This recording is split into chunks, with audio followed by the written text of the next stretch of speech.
अवधूत चिंतन श्री गुरुदेव दत्त. माझ्या सर्व साधक बंधू भगिनींनो, आपण वामनराज प्रकाशनची सर्व पुस्तकं पाहत आहोत. ही सर्व पुस्तकं वामनराज प्रकाशनची पुण्याला व निरनिराळ्या भारतामधील जिल्ह्यातील कार्यकर्त्यांकडे ही पुस्तकं विकत मिळतात. सध्या आपण परमपूज्य श्री शांताराम कवडे लिखित हिरण्ययोग एक अभ्यास हे पुस्तक वाचण्यात घेतले आहे. आज आपण अधिकार परत्वेच उपदेश हे बघूया. खरे म्हणजे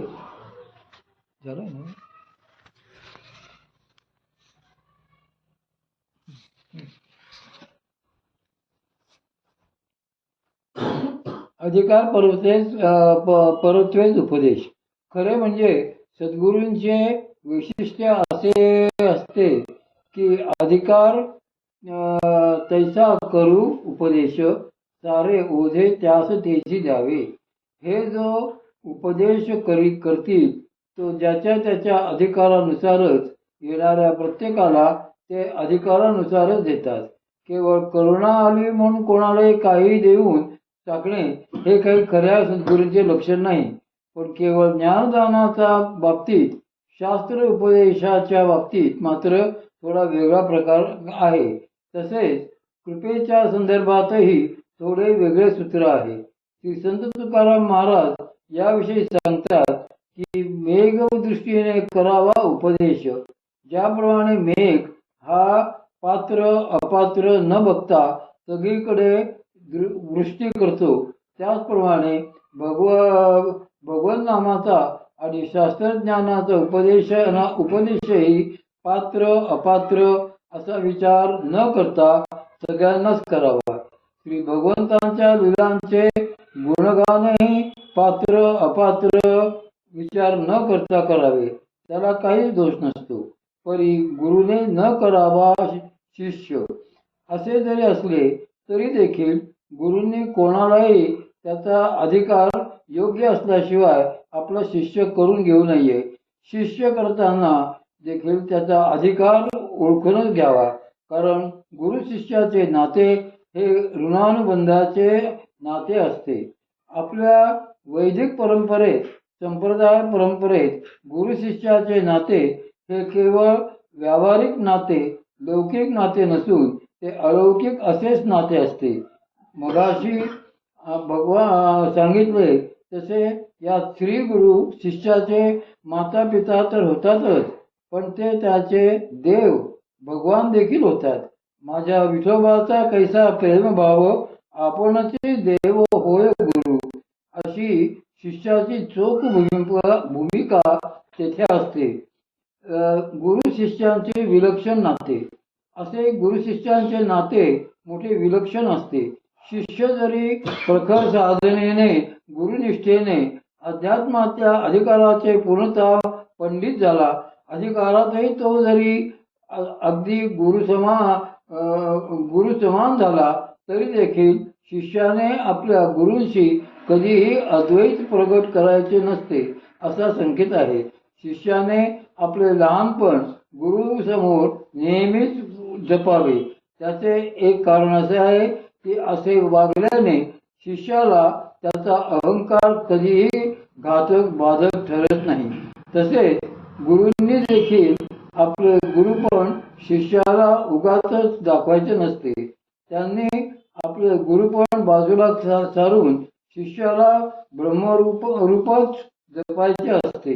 गुरूंनी शिष्याला जर असे ब्रह्मरूप बघितले तर त्या गुरूंना गुरुत्वाचा दोष येत नाही आणि त्यांचाही परमार्थ फळतो. श्री संत तुकाराम महाराजही याचसाठी सांगतात की शिष्याची जो नेगे सेवा मानी देवासारखे, त्याचा फळे उपदेश आणि का दोष उपराठे. जे गुरु शिष्यांची सेवा घेत नाहीत त्यांचाच परमार्थ फळतो. श्री महाराजांच्या बाबतीत आपल्याला श्री महाराजांच्या बाबतीत आपल्याला असे लक्षात येईल की त्यांचे सद्गुरू हे साक्षात श्री ज्ञानेश्वर माऊलीच होते. आणि आपणची देव होय गुरु हे वचन तर त्यांच्या बाबतीत अगदी उघडे सत्यच होते. प्रत्यक्ष भगवान श्रीकृष्णच माऊलींच्या रूपाने अवतरलेले होते आणि तेच श्री महाराजांचे गुरु झालेले होते. तेच त्यांच्या हृदयात ठिय्या देऊन राहिले होते आणि तेच त्यांचे पती श्री कृष्णचंद्र झाले होते. अशा सगळ्या भूमिका सद्गुरूच कशा निभावतात किंवा श्री भगवंतच कशा निभावतात हे श्री महाराजांच्या चरित्रावरून आपल्या लक्षात येईल. म्हणूनच शास्त्रांचाही असा सिद्धांत आहे की सद्गुरूंची प्राप्ती ही देखील भगवत कृपा फलत असते. भगवत कृपा झाल्याशिवाय सद्गुरू प्राप्ती काही होत नाही. अशी भगवत कृपा न होता जर एखाद्याने गुरुप्राप्तीची घाई केली तर तेथे त्याची फसवणूक होण्याची दाट शक्यता असते. त्यात तो साधक अडकल्याचीच शक्यता अधिक असते.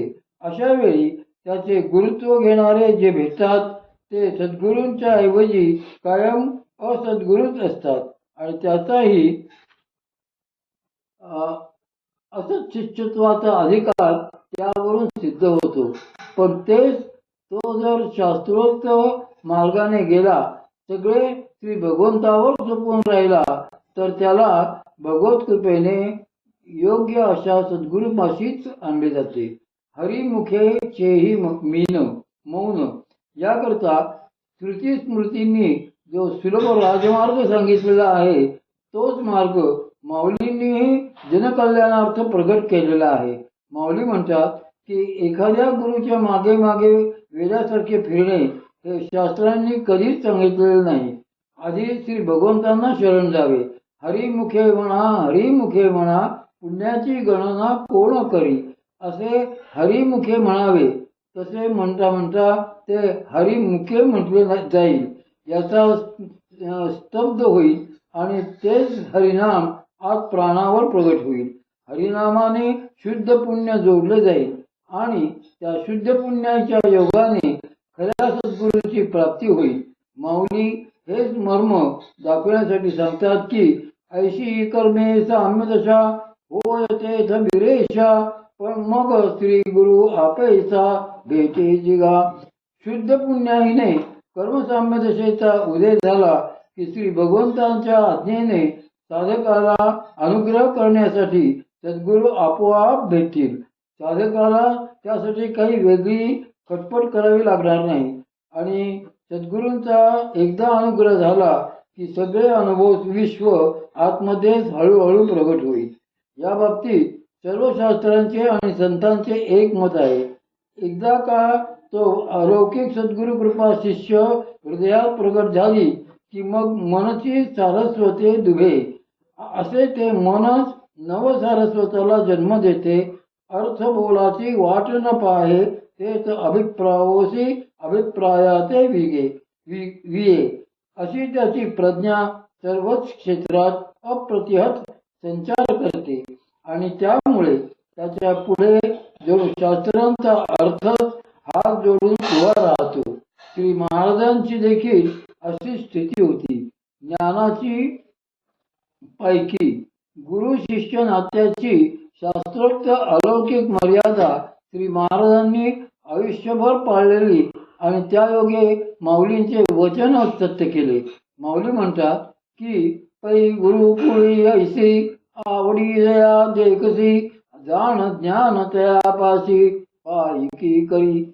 ज्याला अशी गुरुसेवेची आवड असेल, श्री गुरूंच्या प्रती अशी निश्चयात्मिका श्रद्धा असेल, त्यांच्याविषयी निश्चितपणे असे समजावे की जाण ज्ञान तयापासी पायकी करी. प्रत्यक्ष ज्ञानच त्याचा सेवक होऊन राहतोय. स्वतः ज्ञानच त्याचे सेवकत्व दासत्व मिरविते. शिवाय श्री भगवंतांची त्यांच्याबद्दलची प्रेम तीव्रता तर याहून वेगळीच आहे. त्याविषयी स्वतः श्री भगवंत म्हणतात की तरी त्या ते मी माथा मुकुट करी. असे ज्याला ज्ञान झालेले असेल आणि ज्याच्या हृदयात श्री सद्गुरूंबद्दलचे परमप्रेमही असेल त्याला मी आपल्या मस्तक